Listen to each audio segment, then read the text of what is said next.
You wanted the best. You've got the best podcast, the hottest podcast in the world. The Chris Voss Show, the preeminent podcast with guests so smart you may experience serious brain bleed. The CEOs, authors, thought leaders, visionaries, and motivators. Get ready. Strap yourself in. Keep your hands, arms, and legs inside the vehicle at all times, because you're about to go on a monster education roller coaster with your brain. Now, here's your host, Chris Voss. Hi, this is Voss here from the ChrisVossShow.com, the ChrisVossShow.com. Welcome to the big show, friends. We certainly appreciate you being part of the Chris Voss Show family, the family that loves you but doesn't judge you. At least not as harshly as your mother-in-law. Anyway, guys, welcome to the big show. We have a returning guest. Chris Whipple will be on the show with us today. We'll be talking about the President Joe Biden, I should say, White House and everything that's going on with it over the last 2 years. He's gotten some unprecedented access to it, so we'll be dealing with that. In the meantime, refer the show to your family, friends, and relatives. Go to goodreads.com/Chris Voss. Go to youtube.com/Chris Voss, LinkedIn group, LinkedIn newsletter, all that stuff we do over there. We certainly appreciate it. He is the author of the latest and newest, hottest book to hit these shelves this year in 2023. January 17th, 2023. It just barely came out. The Fight of His Life Inside Joe Biden's White House by Chris Whipple is with us today to talk about in depth all of the cool stuff that went in there.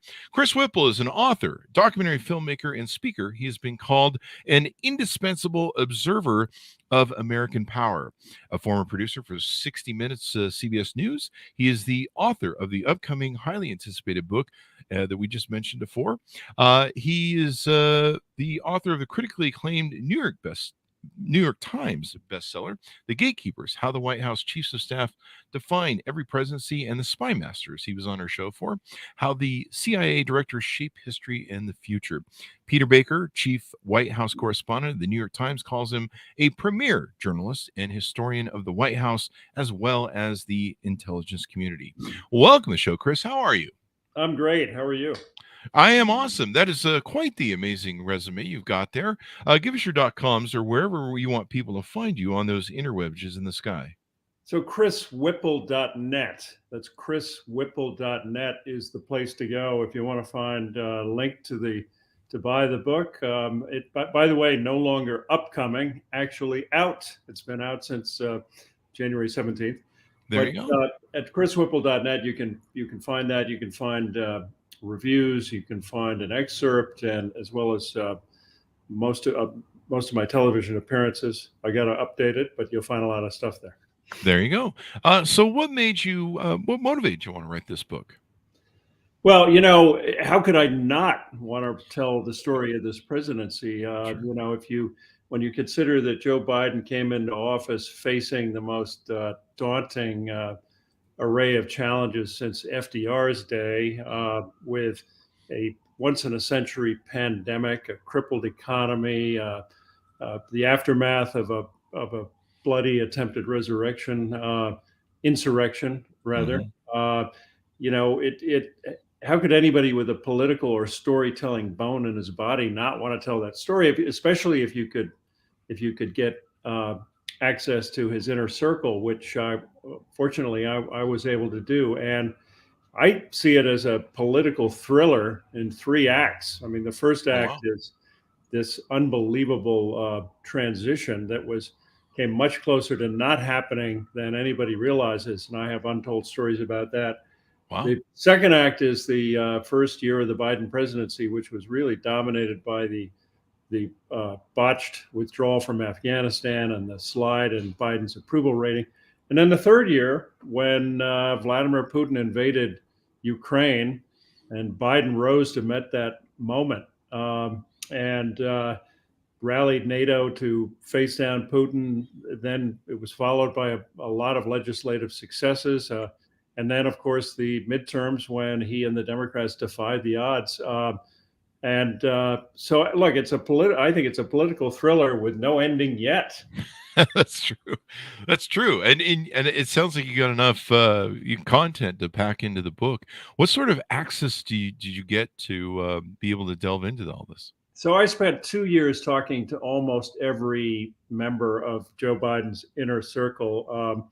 it wasn't easy, because this is the most battened down, disciplined, leak-proof White Houses in modern times. I mean, Wow. the bar was pretty low with Trump's White House. Let's face it, all hell Wait. was breaking loose all the time. Was there anything that didn't leak in that White House? Yeah, exactly. But this White House is a very different story, which makes it all the more satisfying to have been able to get in there, talk to all these guys and women, and to find out that there was a lot more drama going on behind closed doors than anybody realized. From the transition, which is a wild story, really untold until now, and to the present day. Do you feel like he was the man for the moment, and maybe voters saw that? They're like, we've really strayed far from, I used to enjoy the days where I didn't have to think about what my president was doing. Like, Obama and other presidents, you weren't really concerned. But like with Trump, you would wake up in the morning, I think most people in the nation would, especially journalists, and go, holy, what new bottom have we hit? What new crisis is this? And it's just, I was joking. I can't remember who I was joking with. Pulitzer Prize winning journalist, won't come to me, but I was joking with her on Facebook. I said, there's the problem with the Joe Biden administration is I'm not getting enough authors on the show that write books about all the corruption. And there's not any corruption or enough corruption going on with it too. And with Trump, there was plenty of, we had so many authors on the show writing books. It was wonderful for the show. And I go, we need to have politicians have more corruption just for my show, but that's a joke. Biden was, Biden might not have been the man for any other moment. Yeah. Let's face it, he ran 2 presidential campaigns and never got close. Yeah. In 1988, he was he had to bail out over that. You remember that he was accused of plagiarizing a speech by a British politician, and then he got whooped by Barack Obama, and so his moment arrived, and it arrived in the form of this guy who was trying to overthrow a free and fair election, and who had driven us all completely mad for 4 years. And there was Joe. Yeah. So he was the man for that moment. It almost kind of seemed like voters and everybody else had been just ground down after 4 years of madness, and we just want to go back to normal. We want the guy who isn't broadcasting his crap all the time, who isn't a drama queen. We just would like a FDR again or something like that. And it seemed like, there was a lot of great people that were on the dais for running for president, but it just seemed like we really just need like an old school politician again. Yeah, but now we're getting a little bit of drama. Yeah. In the form of the classified documents. But remember that rewind to the withdrawal from Afghanistan. There are a lot of dramatic stories in this book that you may look at this presidency and think, okay, it's a duck gliding across a pond. Looks pretty smooth on the outside. Underneath, there's furious paddling going on and competition, and that was certainly the case during the transition. One of the stories I tell is how we all think we've read that story when we know it, right? The oceans of ink have been spilled about it, and yet I found this unbelievable story about an obscure Trump staffer in the West Wing who carried out this sub rosa operation under Trump's nose and without his knowledge. Wow. He kept the wheels of the transition turning, and he had he was one of the few sane people in the White House at that point. Somebody described it was like the eye of Sauron. As long as you stayed out of the Oval Office and Trump didn't see you doing it, you could get away with it. And he did. I mean, his name was Chris Liddell. He's a guy who was born in New Zealand, came over here, became successful in business, wound up in the Trump White House. And he was there making sure that the peaceful transfer of power took place. Wow. So, I mean, and there are a lot of great stories like that. And this is a tease out in the first act part of the book that you talked about? That's right. Yeah. So I was talking about how it's a 3-act drama. That's the first act. There you go. I mean, it was kind of extraordinary watching it. I had the same feeling, I've been saying for 4 years he wasn't going to leave the White House, and saw most of the movements as that Trump was making as a way to stay and seize power. And, you saw him resistance to the transition. You saw him, doing everything he could to spread the lie and everything else. And, I mean, General Tilley was a General Milley. I mean, said at the inauguration, he said we landed the plane. It's a miracle, kind of half a miracle or something. I don't have his exact quote there, right? But he knew how dangerous it was, and some of the conversation reporting we had that came out from people. So talk to us about that. This guy is keeping the transition moving because they were kind of stalwarting everything and going, we're not really, we're unless they accept the transition happening, then they're accepting that the votes were fine, right?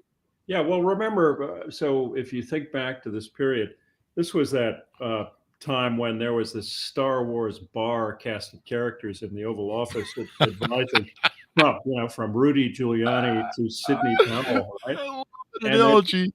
And they're telling him that Hugo Chavez engineered this rigged deal to elect Biden, Chavez having been dead for a few years. Anyway, so the people who actually were sane, and there were a few of them, including this guy, Chris Liddell, were trying to, figure out how to land this plane, as you put it, as a number of people put it, including Liddell. And it was wild because, in fact, Mark Meadows, who was the chief of staff, Trump's last chief of staff, who I called in the Washington Post at one point, I anointed him the worst chief of staff in history because he was up to his eyeballs in even before the attempted coup, he was the worst chief, but he clinched the title when he became the co-conspirator with Trump. Anyway, Meadows was not so much a White House chief as he was a kind of glad-handing maitre d'. I mean, he would do anything Trump asked him to do, and he was a yes man to everyone else too. Wow. So anyway, he said to his deputy, Liddell, look, you go ahead and do that. You make sure the transition happens, but just don't tell the boss. Wow.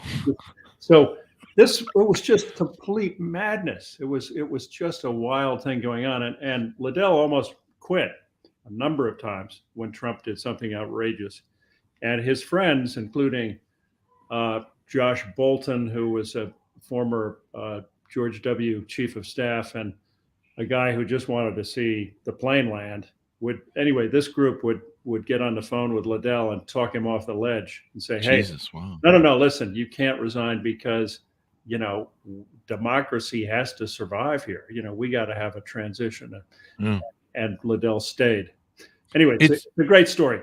It's crazy to think that, we saved this democracy, this republic experiment with a handful of people that were kind of at the helm. Two people at Justice that told that attorney that, no, we're not going to send your letter out. No, we're not going to pursue this craziness. People in Georgia, that stood up and said, no, we're not going to accept the intimidation phone calls. The Arizona legislature, who he testified at the commission. It's interesting to me how just a handful of people, it seems, were the bulwark against losing everything. Yeah, it's really true. This all comes down to just it all sort of depends on a few people of goodwill. Yeah. So it really kind of hangs by a thread. But as I say, that's just Act 1 of this book, and Act 2 and 3 are a hell of a ride too. And we can talk about that. Let's do that. One thing I wanted to touch on, I don't know what your thoughts are, but I remember watching when Biden started acting presidential and doing presidential stuff and kind of I don't know if he's using the seal, but there was, how he started doing that staging out in, I think, where he's at in Delaware, where they started having a stage and he started showing meetings and preparation meetings. Yeah. And one of the people who do media, journalists like yourself, I remember, I don't know what show it was, but he made the comment. He goes, what he's doing is he's getting the people prepared that if this thing goes sideways, we're going to have almost like a dual presidency vision. But he's getting them to kind of force the transition and saying, here I am, I'm starting to be presidential, and we have a tradition. We're, basically laying the foundation for that, which I thought was really interesting, because I'm like, this is really scary, because they know that this thing may go sideways, and there's a reason they're doing this whole setup, and he's doing the meetings. They were preparing for almost anything. Wow. I among the people I talked to was Bob Bauer, who's now the president's personal lawyer. He's handling the classified documents mess, but at the time he was the senior counsel on the transition. He had a bunch of lawyers, more than 100 lawyers, working this thing, looking at every eventuality, and they stopped counting at like number 70. Wow. And one of the unthinkable eventualities was Trump declaring martial law and sending troops into the streets. Yeah. And they spent a lot of time thinking about that, trying to plan for that, to deal with that. It didn't happen, but it could have. Yeah. And then later we come to find out that, SCOTUS could have been compromised if SCOTUS had been called in to decide the election, because of some of the things that are going on there. Let's tease out the second act. Let's dig into that a little bit. Yeah, I think the second act was, again, the first year of the Biden presidency. There are a lot of great stories I tell, including day one when Joe Biden walks into the Oval Office for the first time on that afternoon. And he's got a small group of staffers, Ron Klain, Jen Psaki, a couple of others there with him. Klain's got a stack full of executive orders for him to sign.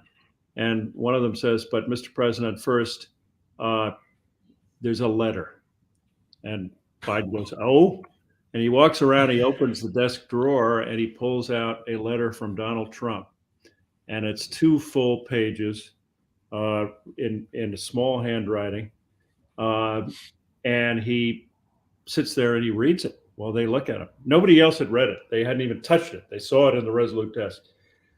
Biden reads it and he looks up and he says, that was gracious. He said, shockingly gracious. And they said, Psaki says, do you want to put out a statement, sir? And he goes, nah. He goes, this is between him and me. Yeah. Now, don't you want to know what's in that letter? I mean, my thought is, so I called up Jared Kushner. I got him on the phone. I said, Jared, tell me about this letter. And he said, look, all I can tell you is he's got a lot of levels. And I heard him chuckle when he said that. And then I said, well, what about it? He said, well, he spent 3 days writing it. Wow. Now, one question I have is, did Trump in this letter, if it was so gracious, did he acknowledge that Biden was president? I mean, do you leave a letter for somebody in the Resolute desk who is not president? That's true. Who you don't think won the election? I mean, that goes to his mindset. And I would think the January 6th committee and Justice, among others, might want to read that letter. Yeah. Yeah. It'd be interesting to have a public, and he's never published it, right? He's never let it out. No. It's Biden has it, and it goes into the archives, and someday we'll read it. Yeah, the Trump presidency. I remember Rachel Maddow used to keep track. You remember she used to keep that wall? It became a wall of all the people that were being, either kicked out of the Trump presidency or quitting. Yeah. And remember how it got so big she had to change the studio. And, it was just like every day it was just a clown car of people exiting. And I think with the Biden presidency, correct me if I'm wrong, we're just barely seeing one of the first major change-ups. I mean, Jen Psaki left the White House to go to MSNBC, but the chief of staff is now leaving just barely. Yeah, and Ron Klain is a major character in my book. Joe Biden is the principal character, but Klain comes in a close second. Mhm. He's a really fascinating guy. Absolutely whip smart. I talk to him regularly, and so you for the last 2 years, so you can really see this presidency unfolding from the inside.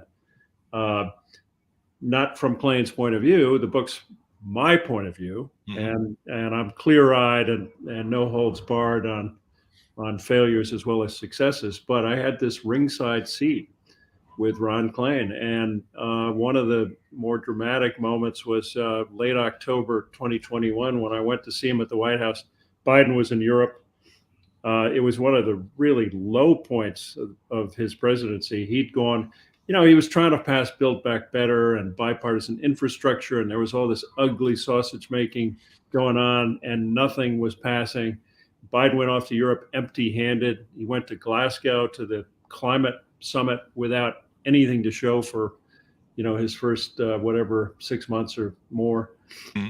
I went to see Klain, and I said, look, is this the week that makes or breaks the Biden presidency? Because Biden had just said that his presidency, the fate of his presidency, depended on passing these two bills that had not passed.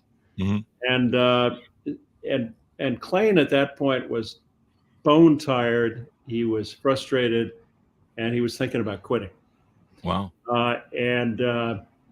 We all know how that turned out. He decided to stay. He decided to primarily because he wanted to see Biden through the midterms. There you go. And that turned out to be a pretty good decision, right? Definitely. I mean, it's interesting how the whole thing's panned out. I voted for Biden, full disclosure. It kind of looked to me like in the first year or two, I've lost track now, but I was really like, oh my God, inflation is going to kill him. It's going to destroy his presidency. He's in this, worst time coming from the COVID and the, processing of goods at the ports and everything. And here he is, trying to do his best. The Build Back Better fails. Lots of finger pointing within the Democratic Party and the thing of maybe the progressives screwed it up and, we reached too far. And then it all kind of comes together, which is kind of interesting. And then all of a sudden he starts smacking balls out of the park. Yeah. So, but again, remember during that first year, it was rough because he had the Afghanistan debacle. Yeah. Which triggered a slow decline in his, actually pretty quick decline in his approval rating. Then he gets smacked by, Jake Sullivan's favorite expression, the national security advisor, he stole from Mike Tyson, which is everybody's got a plan until you get punched in the mouth. And they got punched right in the mouth by the Delta variant and then inflation and supply chain problems. All of this stuff was going on, and as you point out, they managed to pretty much turn things around. And I personally feel this brings us to Act 3, that the turning point of the Biden presidency was February 24, 2022, when Vladimir Putin invaded Ukraine, and Biden rose to meet that moment. We had the intelligence that the U.S. had on that invasion was like one of the CIA's finest moments. They've had plenty of low moments, but this was probably the finest moment since the Cuban Missile Crisis in 1962. They had Putin absolutely dead to rights. They knew exactly what he was going to do. Biden tried to persuade, the NATO leaders, and nobody was buying it. And I have this great story about Kamala Harris meeting with Volodymyr Zelensky on the eve of the invasion at the Munich Security Conference. She privately meets with Zelensky, and she says, not only are the Russians coming for Ukraine, they're coming for you personally and your wife and your family. Hit squads are coming. And Jesus. Zelensky was still dubious and skeptical that the Russians were going to invade. He leaves. She turns to an aide and says, I wonder if that's the last time I see him alive.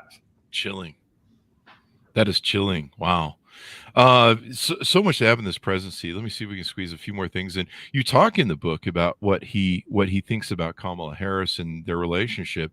Do you want to tease out anything? Are we going to see her as another vice president if he runs again, or?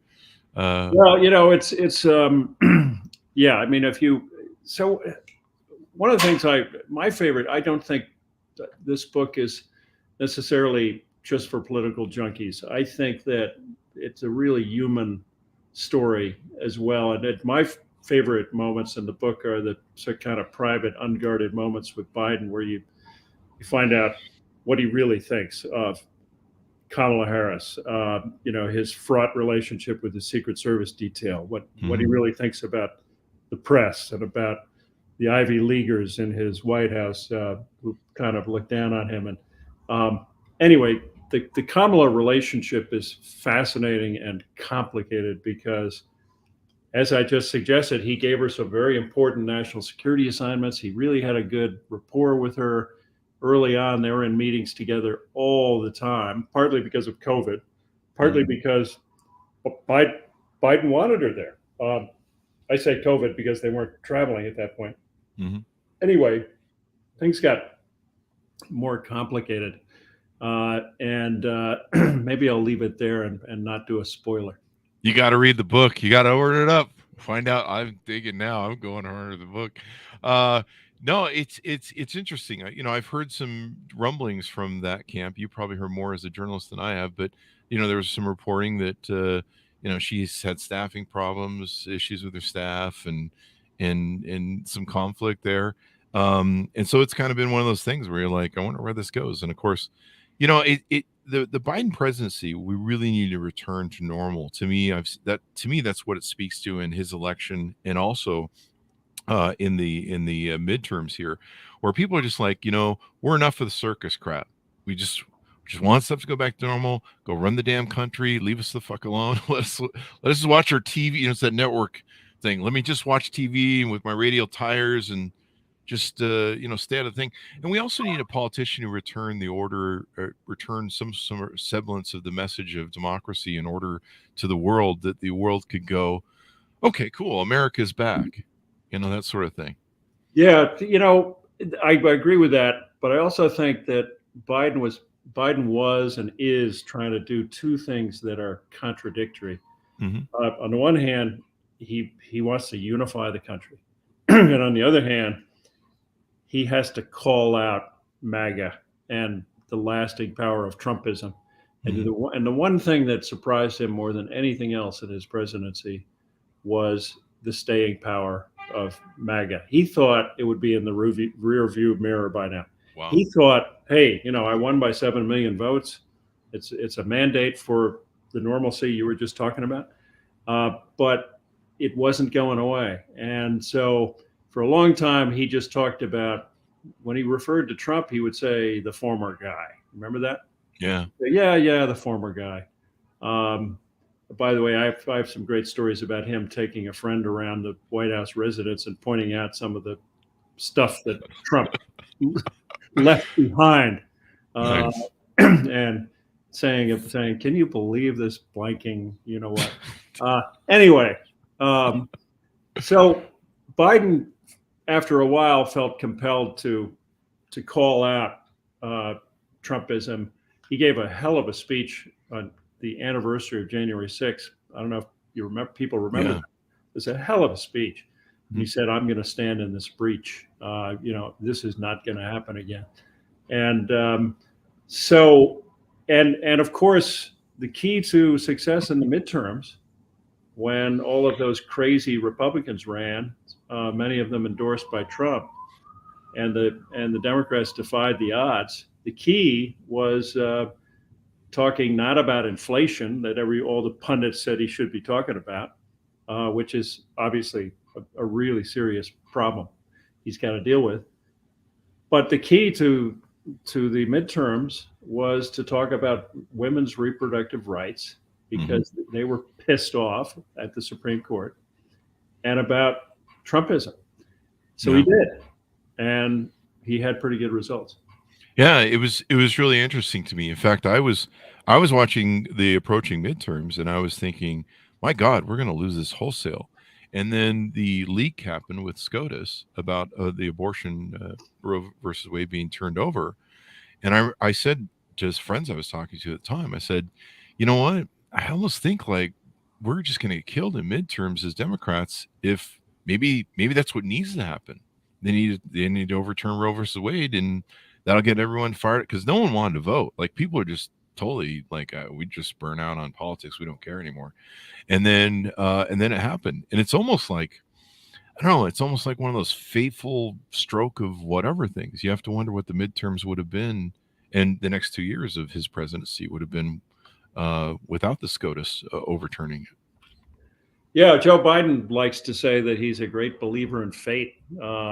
And so maybe this was fate, playing a role. Nobody saw that coming, but it fired up the Democratic base and more. It fired Yeah. up, independents and women. And then, the clown car of Republican crazies that ran for, the people said, Mike Barnacle said on Morning Joe, normal beat crazy.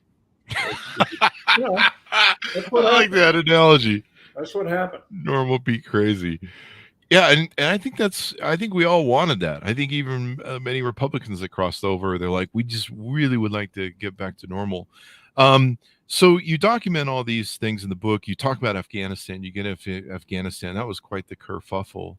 That's kind of a misappropriate word to put towards it, but that was quite the crisis to have him endure. Yeah, it really was, and Biden really felt let down by his briefers and by the intelligence. Tony Blinken, the Secretary of State, told me that in no uncertain terms, look, everything we did was based on this flawed intelligence that said the Afghan government would last for 18 months. So I went over and visited Bill Burns, the CIA director. I was lucky enough to have access to him as well. He liked my book, The Spy Masters, about the CIA directors. Sat down with him. This was news to him. He said, no, wait a minute. He said, we were clear-eyed about the fragility of the Afghan government and armed forces. And we said that if you pulled out two legs of the stool, the U.S. military and the American contractors who kept the Afghan armed forces planes in the air and trucks on the road, that the whole thing could collapse really quickly. Yeah. At the end of the day, what happened, and I lay this all out in the book, I call it a whole of government failure because everybody got almost everything wrong, including the U.S. military just not, putting way too much faith in their Afghan counterparts. But I think that what happened really was a result of they thought they had more time than they did to get everybody out safely. It was based on BS. That was just wrong, and so General Milley, the chairman of the Joint Chiefs, and Lloyd Austin, basically tried to pull it off with a cap of 700 American troops. It wasn't enough, and the result we all saw on our television screens. But there was drama behind closed doors over all of this, as you can imagine. I'm sure. Do you document anything, or did you get any data on what I know the CIA went over there, the director went over there and met with them, I think shortly after or during, which was extraordinary. I'm like, wait, we're meeting with the Taliban? He was over there. Bill Burns is a great character in the book. This is a guy who, is maybe the most influential, accomplished diplomat of the late 20th century, 21st century. And he's a guy who does not only runs the CIA, but he's Biden's go-to guy when he's got a really big problem and sends him out to negotiate. So he went to see the Taliban. And I tell a story that never reported before, that there was a big fight between the CIA and the Department of Defense in the midst of the evacuation. DOD is the Defense Department is filling these planes with and trying to get people out at this extraordinary pace, and they noticed that every time they filled a plane, there were like 100 more people that shouldn't have been there on the tarmac ready to go. Turns out the CIA, without telling Department of Defense, were bringing people from their secret base and dumping them on the tarmac, and they were climbing into the planes too. Wow. And Lloyd Austin, the defense secretary, was furious, went over to the White House and yelling about this. And anyway, so it's a great behind the scenes CIA Defense Department dust up. Would you compare it to the Bay of Pigs deception that John F. Kennedy felt because he'd been deceived about everything? One of the stories I tell is that while this was happening, I was talking to Leon Panetta. I know Leon as a result of my previous books. He was White House Chief of Staff. He was CIA Director. I've got to know him over the years. And I was on the phone with Leon, and he said, look, watching that evacuation, he said, it was just like watching January 6th. Like, what's going on? And Panetta went on CNN, and he called it Joe Biden's Bay of Pigs. Wow. Well, this didn't sit too well with Joe Biden or Ron Klain, the chief of staff, Biden's chief of staff. So the next time I was with Klain, I asked him about Panetta, and he said, look, Joe Biden didn't spend $2 trillion training these guys to defend their country. Joe Biden wasn't for the war. Leon Panetta was for the war. If this was Joe Biden's Bay of Pigs, it was Leon's army that lost the battle. Yeah. So anyway, you get so much of what you hear from the White House scripted. I think in my book you get to know what they're actually thinking. And I love it. You get the deep inside stuff. Let me ask you this. I get, President Biden gets a lot of crap for being old and sometimes, he's not sharp on his communication. Neither am I. I'm 55. So, he's doing better than I am, and he can fall off a bike, and I can't even ride a bike, I don't think anymore, but, and survive actually. But, and he has the lisp that's a part of his, his whole life. So there's a little bit of that. And he's a careful politician. He's a very seasoned politician. And so some people see when he talks. Wait a minute. Did you just call Joe Biden careful? Is he careful? Well, that's true. He's made a lot of gaffes, hasn't he? Yeah. He's famous for going It off seems like he's gotten better in the presidency. Am I wrong? Yeah, he has. It seems like he's gotten a little bit better. In the old days, he was like, Mr. Jokester. But it almost, I was watching the other day, and I've got a couple of friends that get in my ear, and they're like, he's an old guy, he's losing it. And I'm like, did you see the guy prior that you voted for? But it almost seems to me like Joe is way more smarter in private than he is when he's doing those things. Yeah, he may have a couple gaffes, and he may say things wrong. And sometimes I almost see like it feels like he's working a little bit hard to get it right and not make gaffes and maybe not just come across as the prior guy. It almost seems like he's crazy like a fox almost. I don't know. What do you think about that idea of mine? Well, I think one of the really fascinating things I think in the book is this. Ron Klain did a Zoom call with all the former White House chiefs. 19 of them, the living chiefs, former chiefs, got on the phone with Ron before he took office. Excuse me. And they came to give Ron advice. And believe it or not, LBJ's last White House chief was on this call. 82 years old. Wow. His name is Jim Jones. I don't know about you. You're too young to remember LBJ, but I was a kid, and I remember thinking that LBJ was about 90 years old. He was 60. He was 60 when he left the White House. Anyway, LBJ's chief says to Klain, look, you've got to take care of this guy and make sure he gets some rest. I look at him, and he looks like me. I trip every time I go up the stairs. I'm 82. I recognize this. I can see when he can't find a word and when he's struggling and all that. So make sure he gets his naps and all this stuff. I think Biden. Look, he's an 80-year-old guy. He walks like a zombie, like an 80-year-old guy. Mhm.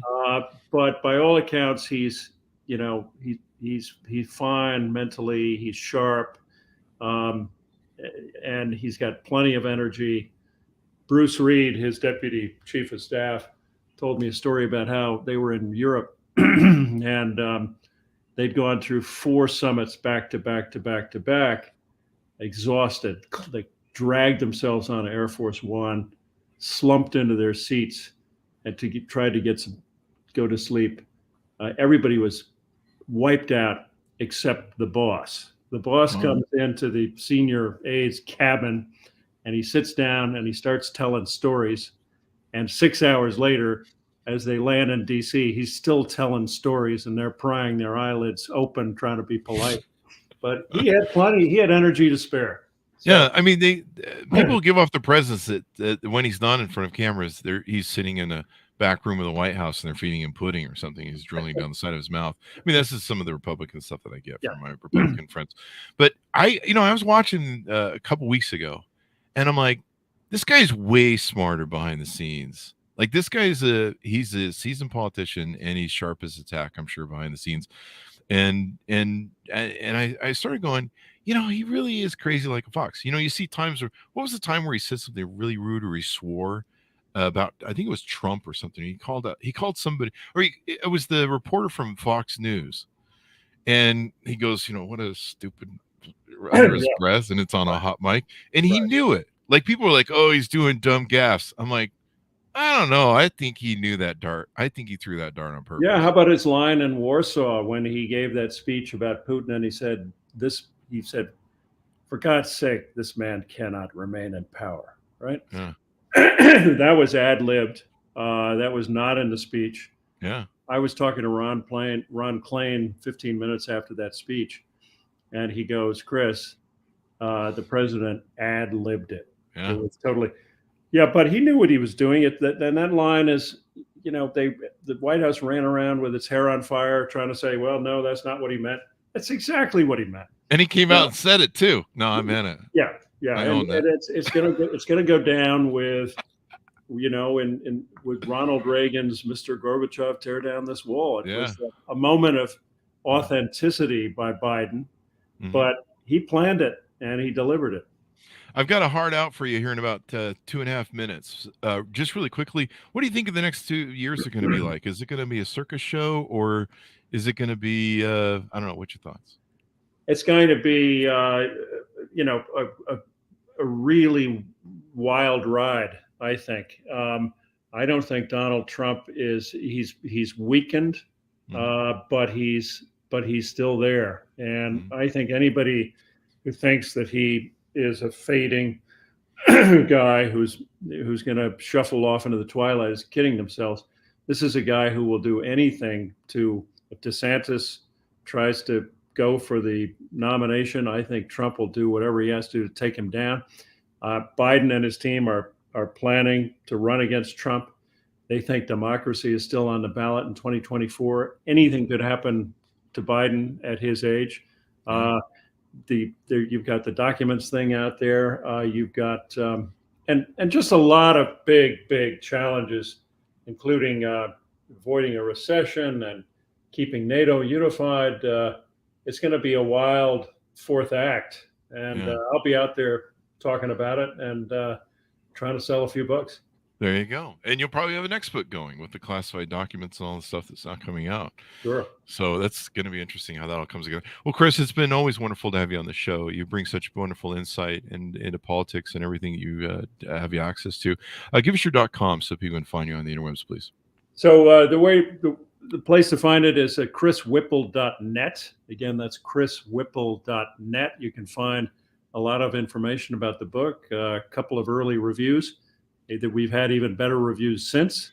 You can find links and some of my television stuff, and I hope people will check it out. I hope they will too. I will be checking out because I've been interested in what's gone on with this White House. I've been because it's been pretty quiet. I mean, they've kept the It kept lit on. I'm kind of a little disappointed though, because we got a lot more great books and authors that came on the show during Trump's presidency. In fact, it never seemed like it was going to end. All the books that were written about it. Anyway, thank you very much, Chris, for coming on the show. Thanks for having me. There you go. Thanks so much for tuning in. Go to goodreads.com/Chris Voss. Go to youtube.com/Chris Voss and our big LinkedIn groups. Thanks for tuning in. Be good to each other. Stay safe. And we'll see you guys next